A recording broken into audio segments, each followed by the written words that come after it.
குளச்சல் அருகே +2 மாணவியின் ஆபாச படத்தை சமூக வலைதளத்தில் பரப்பிய வாலிபர். கன்னியாகுமரி மாவட்டம் குளச்சல் அருகே உள்ள ஒரு கிராமத்தை சேர்ந்த மாணவி ஒருவர் அந்த பகுதியில் உள்ள ஒரு பள்ளியில் +2 படித்து வருகிறார். இந்நிலையில் கடந்த சில நாட்களுக்கு முன்பு மாணவியின் அரை நிர்வாண ஆபாச புகைப்படம் ஒன்று சமூக வலைதளங்களில் பரவியது. இந்த புகைப்படம் மாணவியின் உறவினர் ஒருவரின் வாட்ஸ்அப் குழுவிலும் வந்துள்ளது.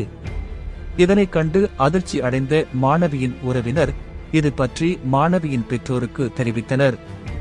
அப்போது அவர்கள் தங்கள் மகளின் புகைப்படத்தை பார்த்து நிலைகுலைந்து போய் கதறி அழுதனர்.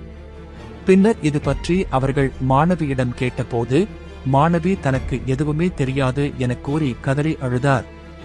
பின்னர் தொடர்ந்து பெற்றோர் மாணவியிடம் விசாரித்த போது கடந்த 2 ஆண்டுகளுக்கு முன்பு குளச்சல் பகுதியை சேர்ந்த வாலிபர் ஒருவர் தனக்கு இன்ஸ்டாகிராம் மூலம் அறிமுகமானதாக மாணவி தெரிவித்துள்ளார்.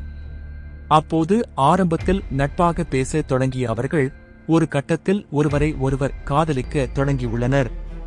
அப்போது அந்த வாலிபர் மாணவியிடம், நீ ஆடையில்லாமல் புகைப்படம் எடுத்து அதை எனக்கு அனுப்பி வைத்தால் மட்டும்தான் நீ காதலிப்பதை நான் உண்மை என நம்புவேன் என கூறியுள்ளார். இதற்கு முதலில் தயங்கிய மாணவி தொடர்ந்து அந்த வாலிபர் வற்புறுத்தியதால் மேலாடை இல்லாமல் மட்டும் புகைப்படத்தை எடுத்து இன்ஸ்டாகிராமில் அனுப்பி வைத்துள்ளார்.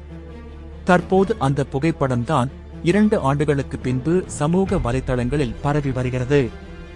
இதையடுத்து மாணவியின் பெற்றோர் இதுபற்றி குளச்சல் அனைத்து மகளிர் போலீஸ் நிலையத்தில் புகார் அளித்தனர். அதன் பேரில் போலீசார் வழக்கு பதிவு செய்து விசாரணை நடத்தி வருகின்றனர். இந்நிலையில் மாணவி கூறிய உள்ள இன்ஸ்டா ஐடியை போலீசார் ஆய்வு செய்தபோது அது போலியான ஐடி என்பது தெரிய வந்தது.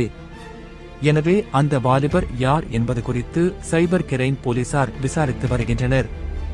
மேலும் முன்பின் தெரியாத நபர்களுக்கோ அல்லது நன்கு தெரிந்த நபர்களுக்கோ இதுபோன்ற புகைப்படங்களை யாரும் அனுப்ப வேண்டாம் என போலீசார் எச்சரித்து வருகின்றனர்.